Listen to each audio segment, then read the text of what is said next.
is so central to Yom Kippur, or the Jewish Day of Atonement. We hope that God will forgive us. We look for forgiveness from those we have harmed. So joining me now to talk about this is a rabbi and a psychologist, Paul Shrell-Fox from the Schechter Institute here in Jerusalem. Thank you so much for joining me.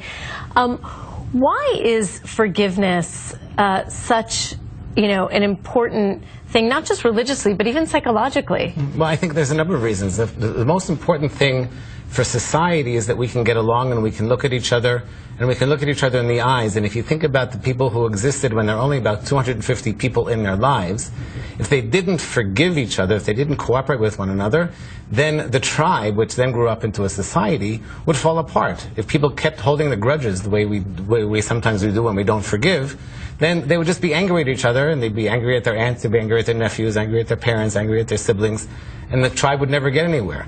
And we've taken that into modern society to say that it's important not only to forgive our tribe of 250 people, but also to forgive the people who we come into contact with, even if it's on a less regular basis.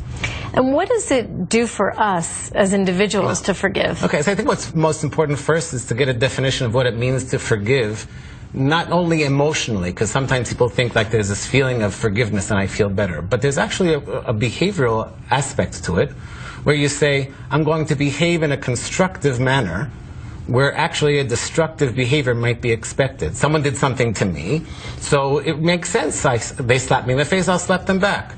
They did something, they called me a name, I'll call them a name back. And so that continuation of destructive behavior just leads down into a whole abyss of destructive behavior after one destructive behavior. At some point the person says, stop, you know what, this isn't good for me, isn't good for you, so I'm going to take the upper hand and I'm going to say I'm going to act in a constructive way and build our relationship, even if I don't go back to the status quo ante and say I'm going to actually behave the way we had before that first insult was made.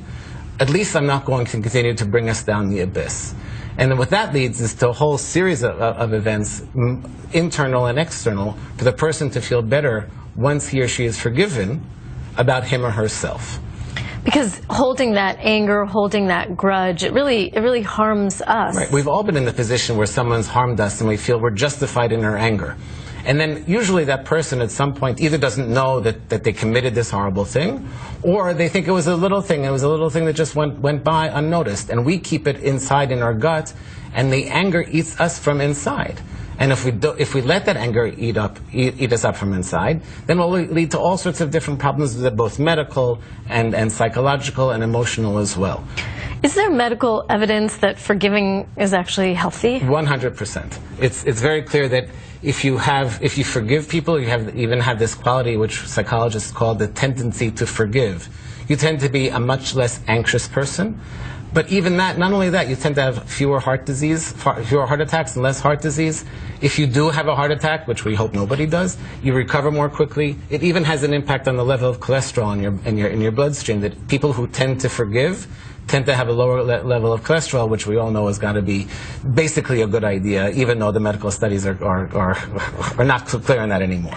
We tend to think that forgiving happens just on Yom Kippur, but it's really built into the tradition and the prayers, the daily prayers. Every day we ask for forgiveness, primarily from God. And Maimonides, the Rambam, says that this is a specific time where we should ask for forgiveness, although primarily this is a time where we should ask for forgiveness from God. During the rest of the year, you're not only allowed, but you're actually required to ask for forgiveness from people who you might have harmed. Again, whether you knew it or not, but you're supposed to ask for forgiveness all the time. And it says when we come to Yom Kippur that if you did something to another person, not only to God, Yom Kippur doesn't make it go away. It only makes it go away, Yom Kippur, is if you've asked for forgiveness from the other person who you've done harm or you've insulted in some form or another. Right. God cannot repair the damage that you have done with another person, the mistakes you've made, maybe the ill words or actions. Only you can do that yourself. And you have to look at the person in the eye, and you have to say, I did such and such to you, and I'm really sorry.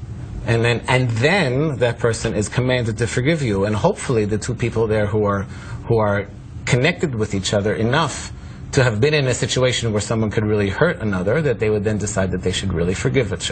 Okay, I'm glad we set some of those parameters. Yeah. Okay, thank you so much for joining me so much. Paul Shrell-Fox from the Schechter Institute here in Jerusalem. We're going to take a quick break, but stay with us. We have so much more coming up for you on the Holy Land Uncovered. We're coming to you for a special broadcast this week from Jerusalem. Stay with us.